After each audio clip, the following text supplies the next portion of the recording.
வணக்கம். என்னோட பழைய டிராயிங் நோட்டை பார்க்கலாம்.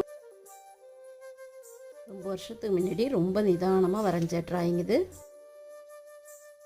+2 முடிஞ்சு லீவில் இப்படி தான் பொழுது போகும்.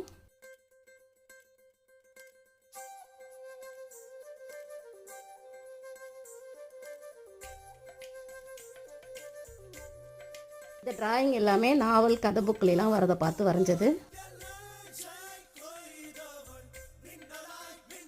இது எல்லா டிராயிங்குமே எப்படி நான் வரைஞ்சிருக்கேன்னு கமெண்ட்ஸ் பண்ணுங்கள்.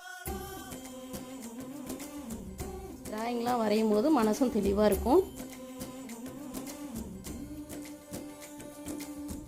எந்த ஒரு டிராயிங்காக இருந்தாலும் எடுத்து வச்சுட்டு இதுமாரி தான் பொறுமையாக வரைவேன். அப்போலாம் மொபைல் பார்க்கும் போதே பொழுது போயிடுது. ஆனால் அப்போலாம் இப்படி தான் பொழுது போகும். ஒவ்வொரு கலையுமே கற்றுக்கிறதும் நல்லது தான். வீடியோவை சப்ஸ்கிரைப் பண்ணிக்கோங்க. இது மாதிரி கண்டினியூவான வீடியோ வரும்.